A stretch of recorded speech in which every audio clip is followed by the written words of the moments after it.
President Trump in a triumphant mood while Democrats reeling from the fallout over the Iowa caucuses. The president boasting about his impeachment acquittal while attacking Speaker Nancy Pelosi. I think there's a lot of evil on that side. They've gone crazy. They've gone totally crazy. Should they expunge the impeachment in the House? They should, because it was a hoax. It was a total political hoax. I thought it was a terrible thing when she ripped up the speech. First of all, it's an official document. You're not allowed. It's illegal what she did. She broke the law. The president also mocking Democrats over how the Iowa caucuses were handled. I understand the votes are fried in Iowa.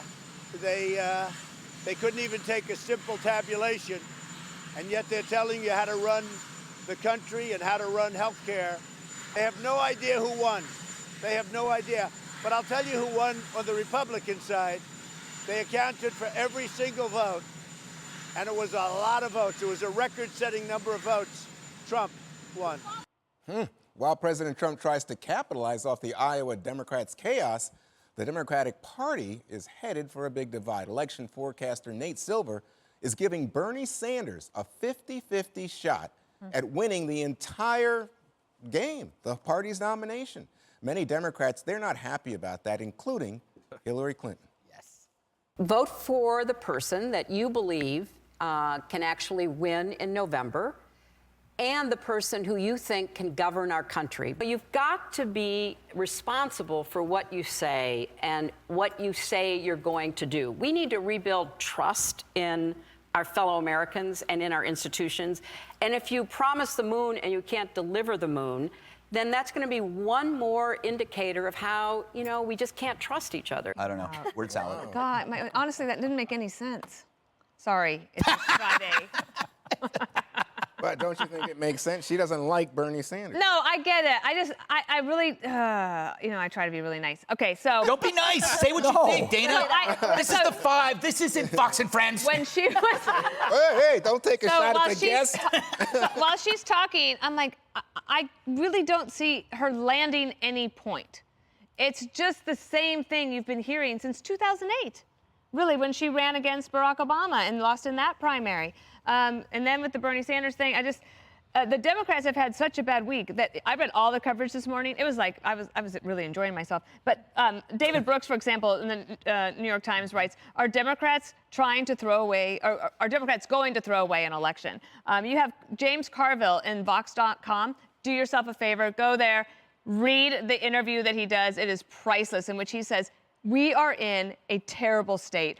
And then you have Jonathan Chait. When he says the F words. Yeah, that's a good part. I'm going to do that. I'm going to do that in the next block. Okay. So you got to stick around for that.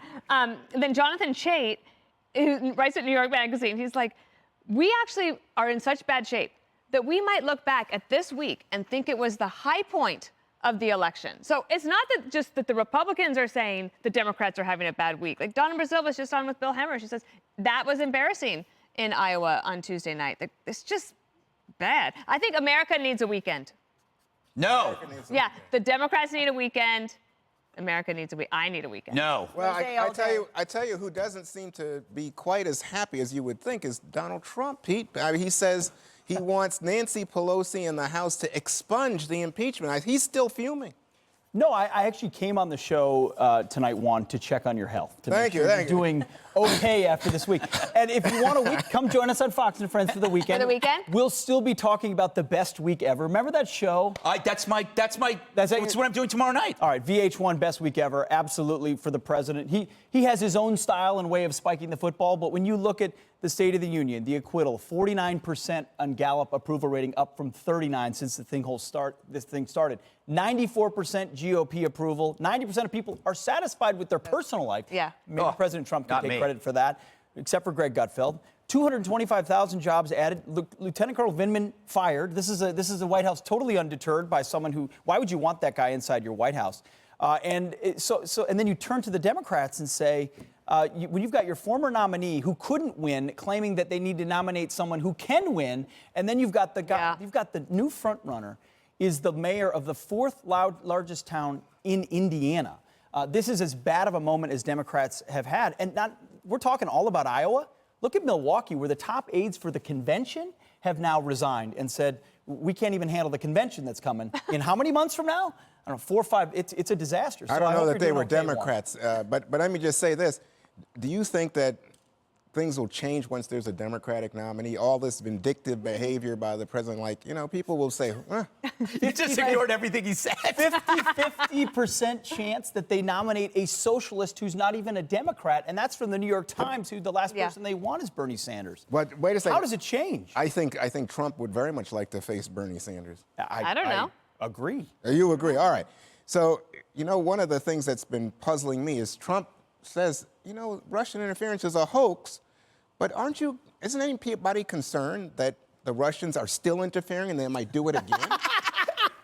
I don't get it. This is what he comes out and says today. It's like nothing ever happened. Nothing changes. Nothing really changes, Ron. Yeah, and I think to borrow one of Hillary Clinton's phrases in that really odd speech, you know, when you promise the moon and then you can't deliver, that's what's been happening this entire time. The Democrats, to me, they've always been, we talk about this all the time. They're pushing the goal, they're moving the football, they're saying, oh, it's the Mueller investigation, it's Russia, it's impeachment, it's this.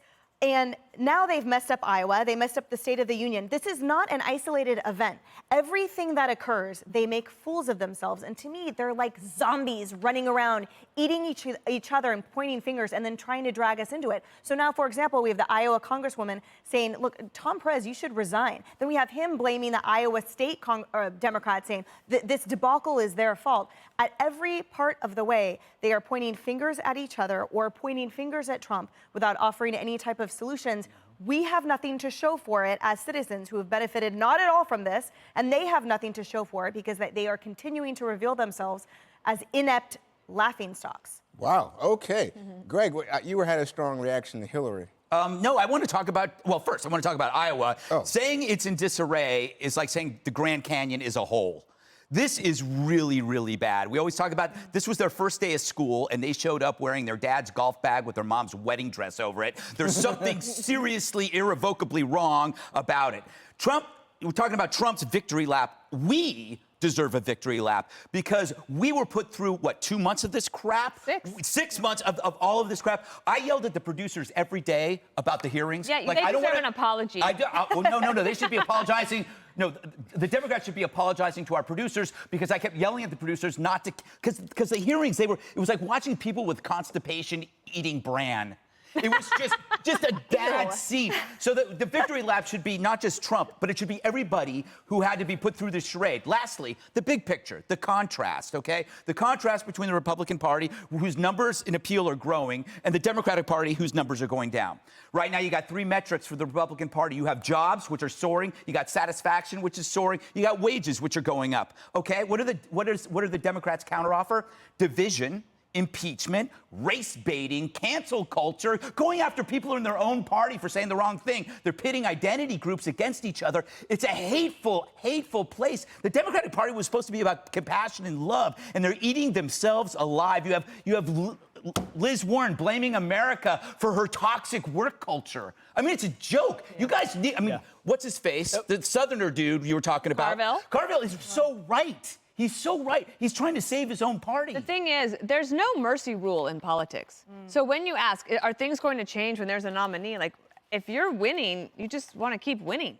By the way, wait a second. You know who's winning? Bernie Sanders, right? Against Trump. Buttigieg, Joe Biden all beat Trump right now. Joe Biden is winning? Until they become the single nominee. I'm just telling you, over. once you get a nominee, this was what I was saying to Dana. Once you get a nominee, this dynamic shifts, and all of those people, if they were the nominee right now, would beat Donald Trump. That would fall apart. We can't ignore that court case today, you guys. That was a significant development. And yes, it was on standing, but the fact that the D.C. Circuit, the Federal Court of Appeals, ruled in Trump's favor and said, hey, Democrat, hey, lawmakers, you can't sue the president in court over the emoluments clause. Remember, that was another huge talking point from the Democrats for the last 3 years. That failed also. It's one more thing. Maybe they don't need a weekend, they need a drink. Yeah, I wanted to keep going. Let's just go straight through to Monday. Hey, you guys, we got to go. We got another segment. You can keep coming. All right.